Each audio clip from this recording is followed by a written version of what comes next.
Horror कहानियां थी।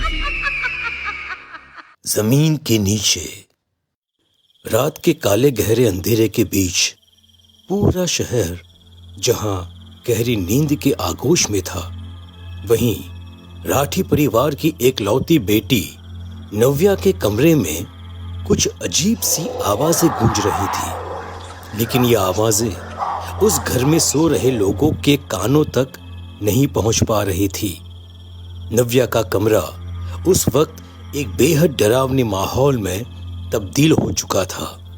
कमरे में रखा सामान किसी पुराने जले हुए कबाड़ की शक्ल ले चुका था और फर्श में एक गहरा गड्ढा बन चुका था।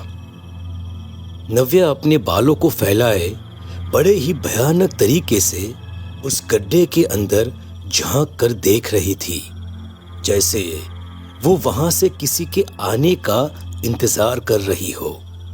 तभी अचानक उस गड्ढे के अंदर से एक अजीब सी डरावनी आवाज आई। चली आओ, चली आओ।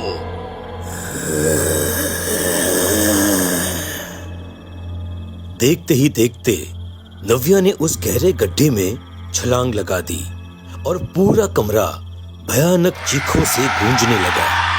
अगली सुबह जब नव्या की मां सुमित्रा उसके कमरे में पहुंची तो उन्होंने देखा कि नव्या अपने बिस्तर पर गहरी नींद में सोई हुई थी।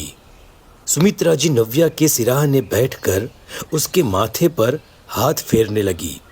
तभी उनका ध्यान नव्या की गर्दन पर गया, जहां कुछ अजीब से निशान थे।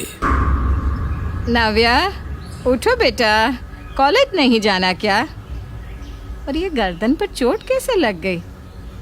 मम्मी, आप मुझे इतनी जल्दी क्यों उठा दिया? अरे 9 बज रहे हैं नव्या, कॉलेज के लिए लेट हो जाओगी ना। क्या 9 बज गए? लेकिन मुझे तो ऐसा लग रहा है जैसे मैं अभी 10 मिनट पहले ही सोई हूँ और मेरे सर में भी ना बहुत दर्द हो रहा है। कल रात 9 बजे की सोई हुई हो तुम, 12 घंटे पूरे हो गए। चल अब जल्दी से तैयार हो जाओ। इतना कहकर सुमित्रा नव्या के कमरे से बाहर निकल जाती है।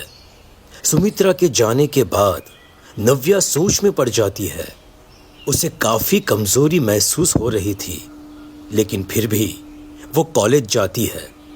कॉलेज जाते ही उसकी मुलाकात अपने दोस्तों यानी कि सुमित और सिया से होती है। हे नव्या, अरे यार आज मेरा बर्थडे है, भूल गई क्या? नव्या बहुत ही अजीब ढंग से सुमित की तरफ देखती है, जैसे उसे कुछ समझ ही नहीं आ रहा है। उसने सुमित के पास आकर अजीबोगरीब ढंग से उसकी आंखों में देखते हुए कहा, बर्थडे? मौत के बाद कौन किसका बर्थडे मनाता है? जो जिंदा ही नहीं उसका बर्थडे कैसा? क्या हुआ है तुम्हें? तबीयत तो ठीक है ना तुम्हारी? कैसी बातें कर रही हो नव्या? मैं जा रही हूँ। हे कम ऑन, मजाक छोड़ो नव्या, ये बताओ कि तुम शाम को पार्टी में आ रही हो ना? नव्या ने पलटकर सुमित की तरफ देखा। उसके होठों पर शैतानी मुस्कुराहट थी। उसके बाद वो बिना कुछ कहे वहां से चली गई। शाम के वक्त नव्या सुमित की पार्टी में पहुंची। उसके चेहरे के एक्सप्रेशन कुछ अजीब से थे। पार्टी चल रही थी, सब लोग पार्टी में बिजी थे। तभी नव्या सुमित के पास आई। सुमित, तुम्हारा कमरा कहाँ है? क्यों, क्या हुआ नव्या? तुम्हें कुछ चाहिए क्या? हाँ, वो मुझे अपना ड्रेस एडजस्ट करना था। वो वहां सामने है मेरा रूम, तुम अंदर जा सकती हो। नव्या स्माइल करते हुए वहां से चली जाती है। कुछ ही देर के बाद सुमित को अपने कमरे के अंदर से किसी के दरवाजा खटखटाने की आवाज सुनाई देने लगती है। उन आवाजों को सुनकर पार्टी में मौजूद सारे के सारे लोग एक दूसरे को अजीब ढंग से देखने लगते हैं। किसी के समझ में कुछ भी नहीं आ रहा था। सुमित अपने दोस्तों के साथ अपने कमरे की तरफ जाने लगा। एक बड़ी ही भयानक सी आवाज उन्हें कमरे के अंदर से सुनाई दे रही थी। वो आवाज किसी और की नहीं, बल्कि नव्या की थी। लेकिन वो सब लोग ये नहीं समझ पा रहे थे कि नव्या आखिर इस तरह से क्यों चिल्ला रही थी। दरवाजा खोलो, दरवाजा खोलो, वरना मैं तुम में से किसी को जिंदा नहीं छोड़ूंगी। नव्या, नव्या क्या हुआ है? तुम इस तरह से क्यों बोल रही हो? और देखो देखो, दरवाजा तो अंदर से बंद है, तुम्हें किसी ने बंद नहीं किया है। तुम अंदर से दरवाजा खोलकर बाहर आ जाओ। और प्लीज प्लीज ऐसा मजाक मत करो ना, यहाँ पर सब लोग बहुत बुरी तरह से डर गए हैं। मजाक? तुझे क्या लगता है कि मैं तेरे साथ मजाक कर रही हूँ? अरे यार, ये हॉल में से अंदर जाकर देख तो सही यार कि आखिर मांजरा क्या है। नव्या इतनी अजीब आवाज में क्यों चिल्ला रही थी यार। हाँ यार, ये सही कह रहा है। तुम्हें इसके की हॉल में से अंदर देखना चाहिए। आखिर नव्या की हालत ऐसे क्यों हो गई है? सुमित ने दरवाजे की हॉल में झांक कर जब अंदर देखा तो डर के मारे उसकी सांसें अटक कर रह गई। उसने देखा कि नव्या दीवार पर चल रही थी। उसके लंबे लंबे बाल जमीन की तरफ झूल रहे थे और आंखें लगातार दरवाजे को घूर घूर कर देख रही थी। ये देखकर सुमित झटके से उस दरवाजे से दूर हो गया। कुछ भी ठीक नहीं है, हम सबको यहाँ से चले जाना चाहिए। वो नव्या दीवार पर चल रही है। मगर तभी अचानक से कमरे का दरवाजा खुला और सभी लोगों की सांसें अटक कर रह गई। दरवाजा खुलते ही नव्या बड़े ही नॉर्मल अंदाज में बाहर आई। क्या हुआ? तुम सब लोग यहाँ कमरे के बाहर इकट्ठा क्यों हो? अरे बाबा, मैंने कहा था ना, मैं अपना ड्रेस एडजस्ट करने के लिए अंदर गई थी। लेकिन सुमित के चेहरे पर डर साफ साफ नजर आ रहा था। अभी कुछ ही सेकंड पहले उसने नव्या को बेहद खतरनाक और खौफनाक स्थिति में कमरे के अंदर देखा था। नव्या, तुम ठीक तो हो ना? और तुम कमरे के अंदर से अजीब ढंग से क्यों चिल्ला रही थी? क्या मजाक है सिया, मैं क्यों चिल्लाऊंगी? मेरी ड्रेस का जीप अटक गया था, बस मैं वही ठीक करने के लिए गई थी। पर तुम लोग यहाँ इस तरह से, और सुमित तुम इतने डरे हुए क्यों लग रहे हो? अरे नहीं, कुछ भी तो नहीं। चलो चलो पार्टी करते हैं। थोड़ी ही देर के बाद पार्टी खत्म हो गई और सुमित के सारे दोस्त पार्टी से चले गए।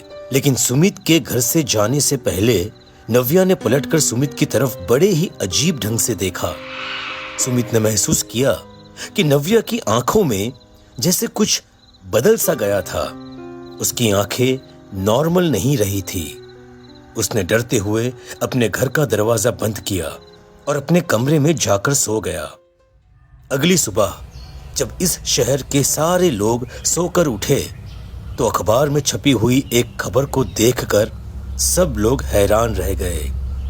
नव्या को पता चला कि सुमित बीती रात अपने कमरे में आत्महत्या कर चुका था। ये खबर नव्या के पूरे कॉलेज में आग की तरह फैल चुकी थी। सुमित के सारे दोस्त बुरी तरह से रो रहे थे। हमने कभी सपने में भी नहीं सोचा था कि सुमित सुसाइड कर लेगा।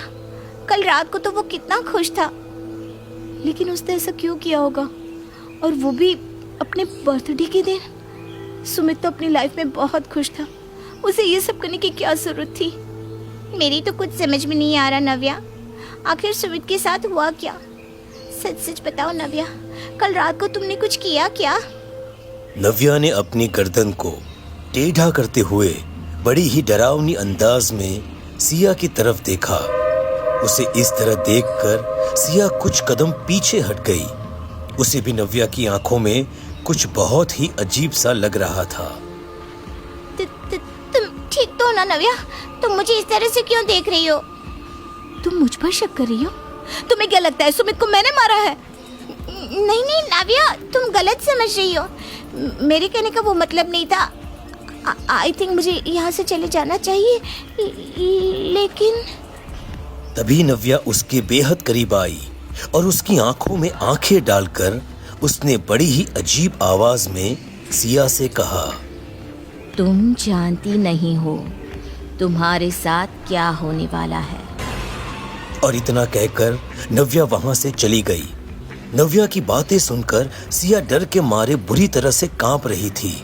नव्या अपने घर लौट आई।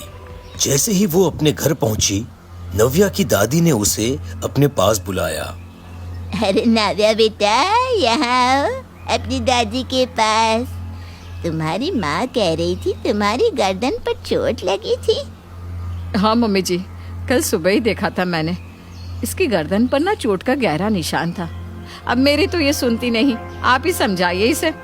दिखाते बेटा कहाँ लगी है। अरे कावेरी, तुम तो कुछ भी बोलती हो। देखो इसकी गर्दन तो एकदम ठीक है। दादी, आप ना माँ की बात मत सुना करो। वो तो बस हमेशा मुझे डांटने के बहाने ढूंढती रहती है। क्या था नव्या का सच? कौन थी नव्या और उसके साथ सब कुछ अजीब क्यों हो रहा था? जानने के लिए सुनिए इस कहानी का अगला भाग।